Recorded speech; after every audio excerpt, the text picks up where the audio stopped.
Chapter 1. I was jolted awake from a sound sleep by the ringing of my phone. I rubbed my eyes and saw that it was an unfamiliar number. I glanced at the time, 2:30 a.m., with obvious irritation. I answered the call. "Who is this? Calling in the middle of the night? You'd better have a damn good reason." There was silence on the other end. Just as I was about to hang up, "Alex, it's been 3 years. No matter how angry you were, it should be gone by now. Can you come back, please?"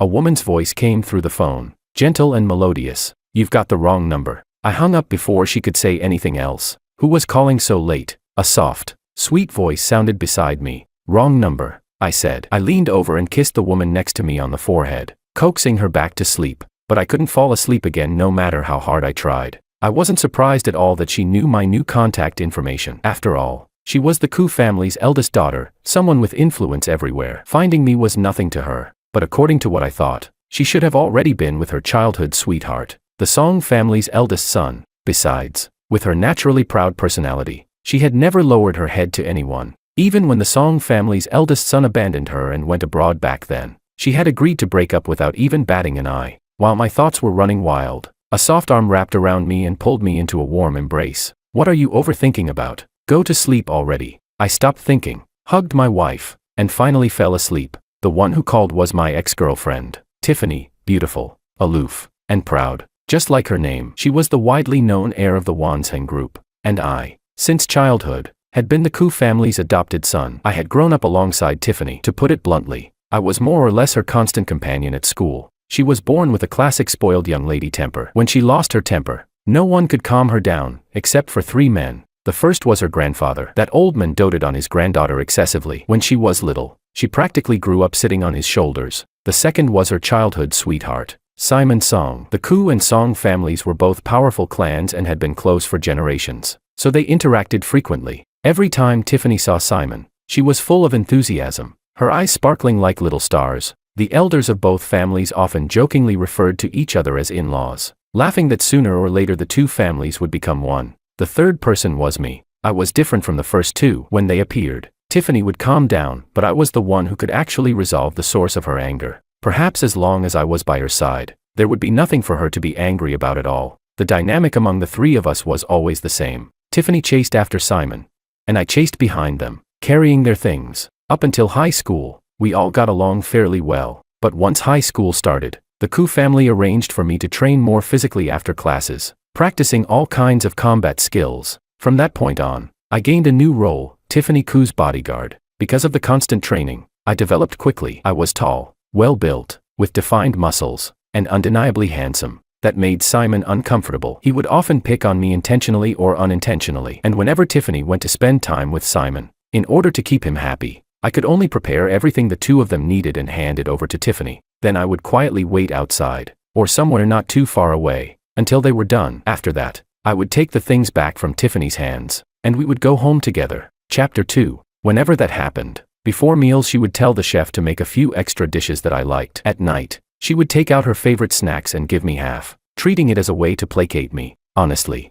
I never felt bad about the 2 of them being together, because I had never once thought that there would be any kind of future between her and me. Even though her family treated me like their own child, I knew my place. If something didn't belong to me, I wouldn't dare to covet even a fraction of it. And so, the 2 of us entered university together. During the holidays, in order for me to take better care of Tiffany, her parents arranged for several nationally renowned master chefs to give me special training for an entire summer. Other students spent their vacations doing homework. I spent mine cooking. All because Tiffany wasn't used to being attended to by anyone else. She only allowed me to take care of her personally. So whatever hobbies she had, I had to study them thoroughly and do them well, because I wasn't just good-looking but also talented in many ways. A lot of female seniors and juniors at the university confessed their feelings to me. At first, Tiffany treated it like entertainment. Every time, she would laugh and say she'd help me give advice and screen them. Until one night, when a girl used a coordinated drone display to confess to me, Tiffany rushed over immediately, saying she wanted to see who could pull off such a grand gesture.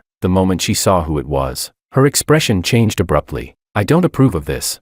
With that, she grabbed me and dragged me away. "Hey, I think she's actually pretty good." I had no idea where she got that much strength from. Mid-sentence, she had already pulled me to a deserted spot. Smack. A crisp slap landed on my face. I covered my cheek and stared at her in a daze. This was the first time she had ever hit me. "You think that kind of trash is good? You're really just a guy who thinks with his hormones. Sure, she has some looks, but haven't you heard that the CEO of the education group this university belongs to is having an affair with her? That man is old enough to be her father. She's probably pregnant and looking for some sucker to take the fall.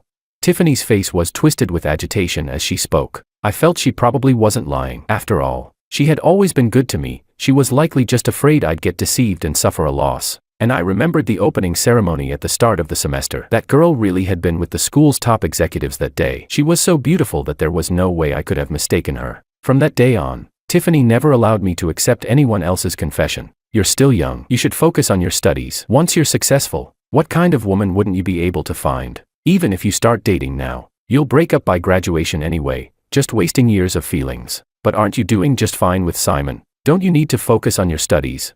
I muttered back unwillingly. Oh, got some nerve now. Huh? You dare meddle in my business? Can you even compare yourself to me? Even if I only graduated from kindergarten, I'd still be more accomplished than you. Besides, Simon is just fine. If you talk back to me again, I'll skin you alive. It's late, get lost and go rest.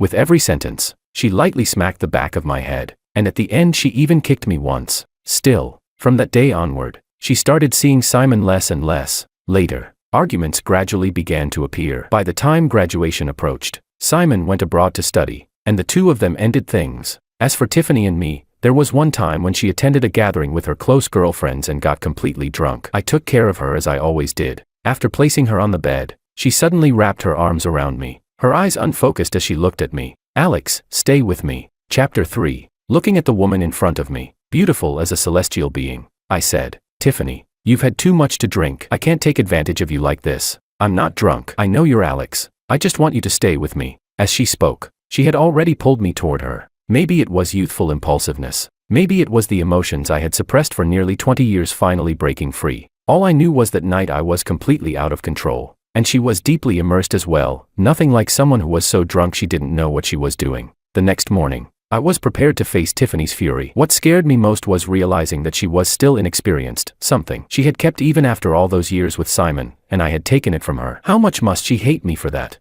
But when she woke up, she didn't explode at all. Instead, she acted spoiled, saying she was hungry and wanted the small wontons I made for breakfast. I felt an overwhelming sense of relief, like I had survived a disaster, and immediately went to make them for her. From that point on, we moved in together. We were still inseparable, just like before. There was no confession, no public announcement, but we were sleeping together. So in my mind, that naturally meant we were a couple. Just when I felt our relationship was getting better and better, and I had already picked out a ring, ready to propose to her, Simon came back. I remember that day very clearly. As usual, we had breakfast early in the morning. After I got myself ready and was about to head out with Tiffany like always, she stopped me just as I was about to open the door. Alex, today I'm getting together with my girlfriends. You don't need to come. I froze for a moment. Every time she met up with her close friends, I was always by her side. Not only that, I handled all the food and logistics for their gatherings. Seeing my expression, she walked over and kissed me lightly. We agreed today, no male companions. Be good and wait for me at home. I'll bring you a gift. I'll bring you a gift. That was a code only the two of us understood. Every time she needed me, she would bring me a gift. Over the years, the gifts I had received could already fill an entire room. Having grown up with her since childhood, I could tell she was lying today. From early that morning, she had been unconsciously brushing her hair back, a habit she only had when she was nervous.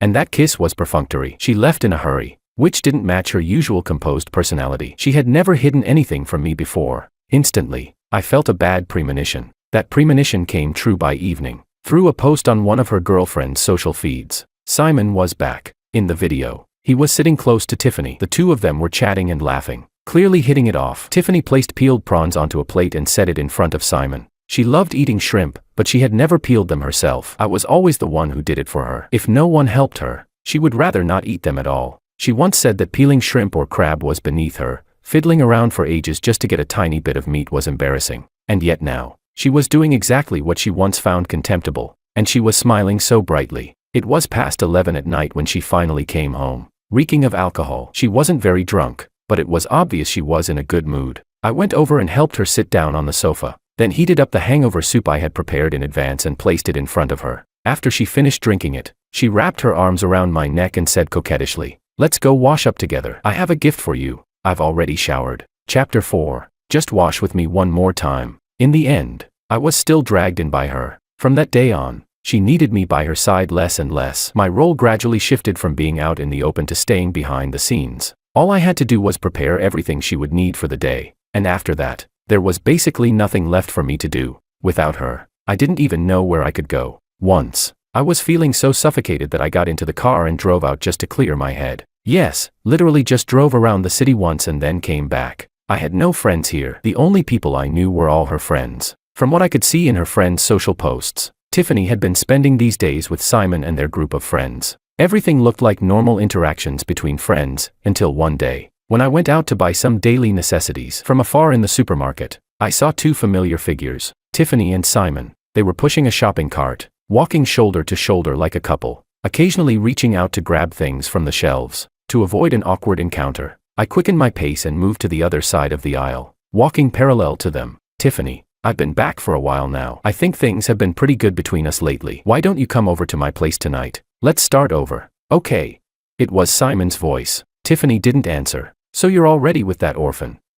Tiffany, how could an orphan ever be worthy of you? If this gets out, you'll become a laughingstock in our circle. That's enough. Simon. Tiffany cut him off. Today's a happy day. Don't keep bringing up things that ruin the mood. I'm glad you're back this time, but the way you left back then was too heartless. I can't accept it so easily yet. Tiffany was a smart woman. She wasn't the type to lose her head just because an ex came back. Just like with her feelings toward me, I knew how dependent she was on me, but she considered many things. There had been several times when I subtly hinted at proposing, only for her to gently turn me down. So she was a very rational person. When it came to relationships, she could treat them like business, always choosing the best option. Or perhaps she simply didn't care about romance at all, with her heart fully devoted to her career. I'll wait for you, Tiffany. I know I was wrong back then. Please give me a chance. I have the patience to wait until the day you accept me again. All right. Tiffany interrupted him. After we check out, let's call Luna and the others. Same place as usual. Let's keep the party going. After paying, the two of them got into the car and drove away. I abandoned the shopping cart where it was. I didn't want any of the items I had picked out anymore. I skipped lunch and checked into a hotel instead. Lying on the bed, I kept asking myself, would Tiffany forgive him and get back together with him? My answer was yes. It was only a matter of time, because I had seen how deeply Tiffany had loved him before, and I also knew how much she relied on my care. In the past, she had always stood up for me. Once, her closest girlfriend made a joke about me, and Tiffany gave her the cold shoulder for days, until that friend personally apologized to me. Now, for Simon's sake, she no longer needed me to stay by her side all the time. She could sense that my mood had been low lately, but she simply didn't have the energy to juggle everything at once. Between managing the company and considering the feelings of two men, she just couldn't handle it all anymore. Chapter 5. I don't even know when I fell asleep. I was woken in the middle of the night by my phone ringing. It was Tiffany. Alex, why aren't you at home? Her tone was as gentle as ever. Her temper was famously bad, but from childhood to now, the number of times she had truly lost her temper at me could be counted on one hand. I steadied my emotions and replied, I've been feeling a bit suffocated staying at home these past few days, so I went out traveling to clear my head. Everything you'll need for the next few days is already prepared, same place as always. There was a brief silence on the other end. Is it because I've been neglecting you lately? Alex, there have been some tricky things I need to deal with. Once I'm done, it'll be fine. Can you endure it for a few more days? Okay. That kind of coaxing tone, from the Koo family's eldest daughter, was probably something even her parents had never witnessed. Knowing she was willing to lower herself like this for me, the gloom that had weighed on me all day instantly lifted. Don't overthink it. We're all adults, there's no need to stick together all the time. Having some personal space isn't a bad thing. When I get back, I'll bring you a gift. I even helped her come up with an excuse. The moment she heard the word gift, she understood immediately and laughed. She chatted with me for quite a while longer, reminding me to take good care of myself, telling me that if I saw anything I liked while I was out, I should just buy it and not worry about the money. It wasn't until I reminded her that she still had work the next day that she reluctantly hung up. After that, I picked up my phone and ordered a huge spread of takeout. I hadn't eaten properly for 2 meals. Earlier I had no appetite at all, but now I was starving. Since I had already said I was traveling, I could only stay at the hotel for a few more days. I had planned to stay for a whole week, but by the 3rd day, I couldn't take it anymore. I tossed and turned on the bed all day, suffering in silence, until night finally came and I made up my mind to go back. I took the package that had arrived that afternoon, didn't call her, and went straight home. The lights were on, Tiffany was back. I opened the door and went in, but didn't see anyone. She must have gone to bed already. I walked to the bedroom, my hand just resting on the doorknob, when I heard voices coming from inside. Oh right, Tiffany, Are you really planning to keep Simon's return a secret from Alex forever? This kind of thing can't be hidden sooner or later. Don't tell me you actually want to marry Alex. Sure, Alex looks good, he's gentle, and his love for you is way stronger than Simon's. But I'll say this honestly, don't get mad. No matter how you put it, Alex is still just an orphan. Keeping him around to dote on is one thing, but making him a live-in husband, forget it. Marrying into the Song family is the only way you'll get what you want. The one speaking was Tiffany's close friend, Luna. This time, Tiffany didn't refute her. She silently accepted the fact that, in Luna's words, I was an orphan. I haven't figured out how to talk to Alex yet, Tiffany said, her voice full of conflict. I'm afraid he won't be able to accept it. We've been together since we were old enough to remember. I still can't bear the thought of him getting hurt. He won't be able to accept it. He's an orphan who's enjoyed so many years of privilege living with your family. What right does he have to say he can't accept it? I think you're just too good to him. And honestly, it's not like I'm saying this to criticize you, but in our circle, who doesn't have a few boy toys on the side? These past few nights, I've only been keeping you company because I felt sorry for you. Otherwise, I'd be sleeping with my own boy toy right now.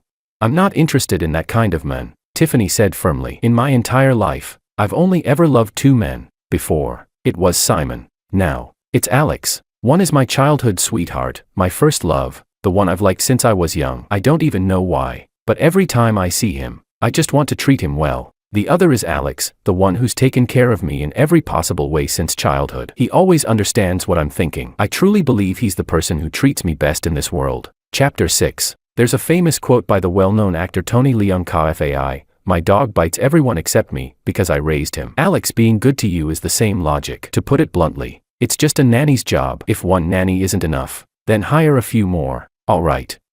Anyway, Alex won't be back for a few more days. Let's stop thinking about it and go to sleep. The voices in the room disappeared, and my heart hung in my chest once again. So Tiffany had already made her choice. She was just figuring out how to make me accept being kept on the side. In the end, I don't even know how I made it back to the hotel. When the front desk saw that I had just checked out and was checking in again, spending 2 days worth of money in one day, the look in their eyes clearly said rich and foolish. I stayed at the hotel for a few more days, until Tiffany called to ask why I still hadn't come back. I knew then that she had figured out how to talk to me. I told her I was already on my way and would be home soon. She sent me an address. It was the Ehe hotel they often went to. When I arrived at the private room, I realized there were a lot of people there today. Almost all of her close friends were present, Simon included. The two of them stood together, surrounded by the crowd. The lively atmosphere instantly fell silent the moment I appeared. Alex, why are you only getting here now? Tiffany pushed through the crowd and walked over to me. Today is the day your brother-in-law confessed to me. Congratulate us.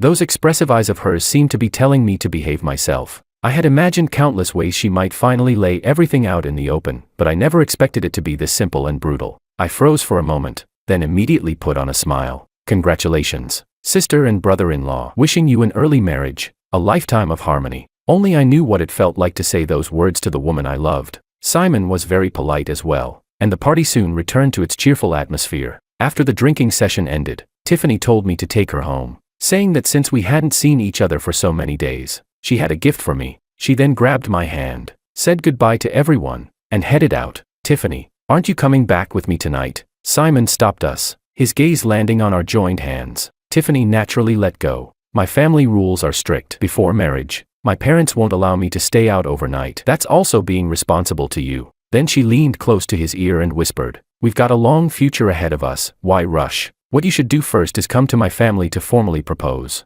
Simon gently patted her shoulder. In a few days, I'll pick an auspicious date and go. Then he turned to me. Take good care of your sister. I smiled and told him not to worry. The moment we walked out, I dropped the smile. Once we were in the car, neither of us spoke. After driving for a while, Tiffany was the first to break the silence. Alex, don't you have anything you want to ask? She studied my expression from the passenger seat. It was the first time I had ever heard guilt in her voice. What do you want me to ask? I replied calmly. Once you've made a decision, does it even matter whether I ask or not?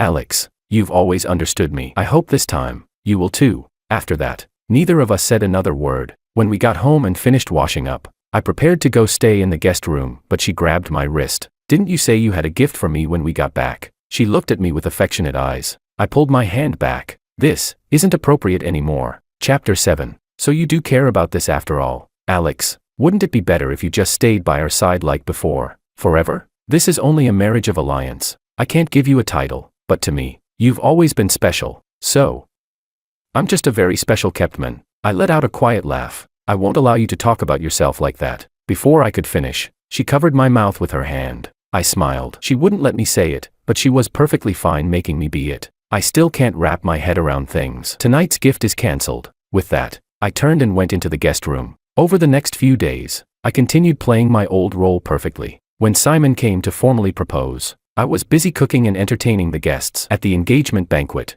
As someone from her side of the family, I ran around handling everything inside and out. I kept telling myself that once I escorted her out the door into marriage, I would have repaid the Koo family's kindness in full. When I left after that, I wouldn't feel guilty anymore. But being someone's Keptman, that was something I would never accept. 1 month before their wedding, I drove Tiffany and Luna to the hospital. I wanted to go in with them, but they stopped me, saying it was just a premarital full-body checkup, and that it wasn't appropriate for a man to follow along. Later, by chance, I saw the paperwork. Tiffany wasn't there for a checkup. She was there for a restorative surgery. I had already decided to leave, yet my chest still felt heavy. That night, I drove out alone with no destination in mind, eventually ending up on a bridge far from the city center. Hardly anyone ever came here. I walked up to the railing, faced the dark river below, and shouted at the top of my lungs, "Aya!"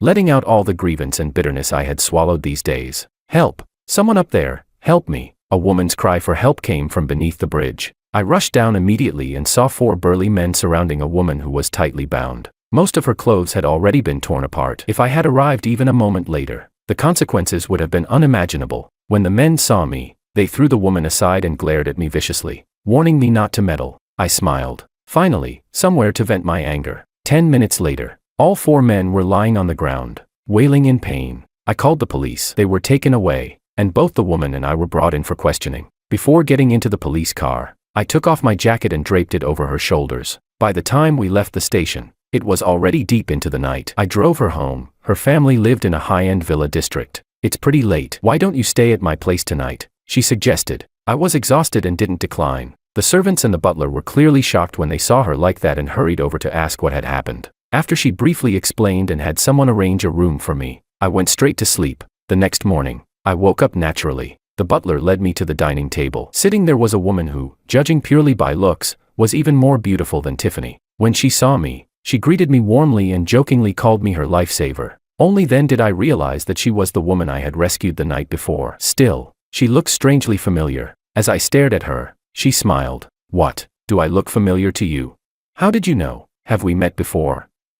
University campus. Drone confession. The moment she said those keywords, it all came rushing back. Seeing my awkward smile, she continued, "After you were dragged away by your girlfriend that day, I found out you already had one. Back then, you stood out in everything on campus, sports meets, performances. It made sense that you'd have such a great girlfriend." I didn't explain. To me, it had just been a small act of help. I hadn't taken it to heart, and I didn't think our lives would intersect again. There was no need to explain. Just then, a deep, steady voice sounded from behind us. "Avery, are you all right?" Dad dropped everything over there and flew back overnight. As the voice fell, a tall, broad-shouldered middle-aged man hurried over. Chapter 8. He grabbed the girl's hand and looked her over from head to toe, his eyes full of concern. "I'm really fine, Dad. Didn't I already tell you I was safe yesterday?"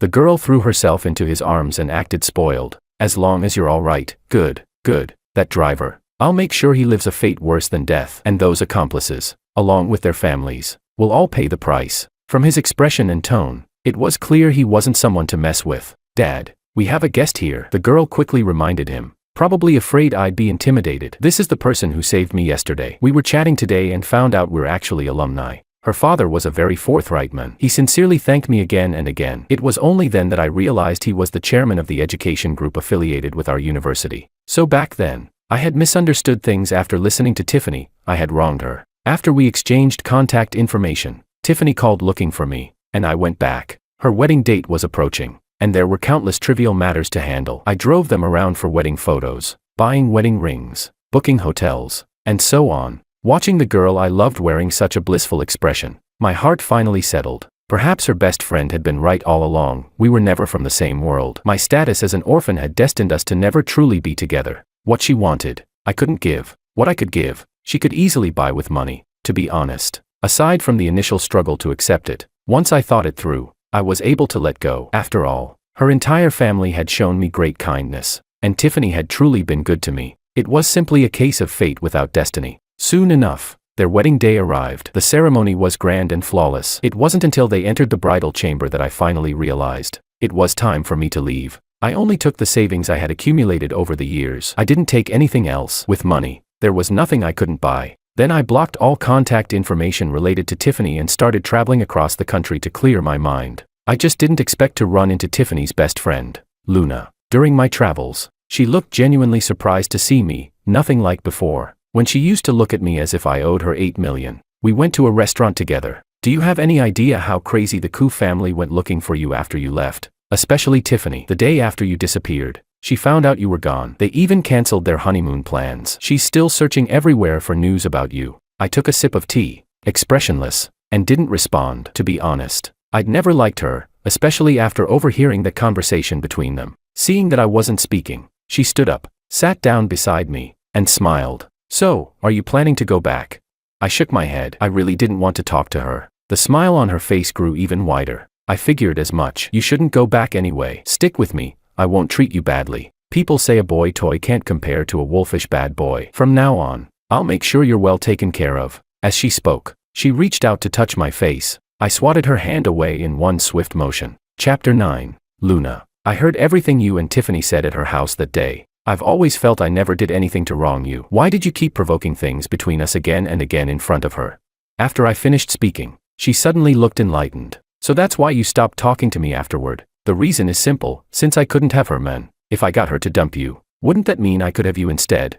Honestly, what woman can stand seeing her best friend's boyfriend be better than her own? If there's anyone to blame, it's you for treating her too well. You made me jealous. She was always showing off in front of us how great you were. So if I couldn't get you, I'd rather destroy it. The cold, ruthless look in her eyes sent a chill through me. I threw out a single, "You're sick," then turned and ran without looking back. That woman was terrifying. After that, I went to South City. The scenery there was breathtaking, so beautiful it felt like it could cleanse the soul. After traveling around South City for half a month, I received a call from Avery. When she found out I was traveling, she asked for my location and flew over the very next day. Maybe it was because I'd been traveling alone for months. Seeing Avery again made me feel an unexpected sense of closeness. This time, she was dressed in travel gear, looking both beautiful and effortlessly cool. To welcome her, I bought a whole lamb from a local villager and roasted it myself. In the evening, with the gorgeous sunset before us, roasted lamb on the table, and strong liquor in hand, wow, it was simply perfect.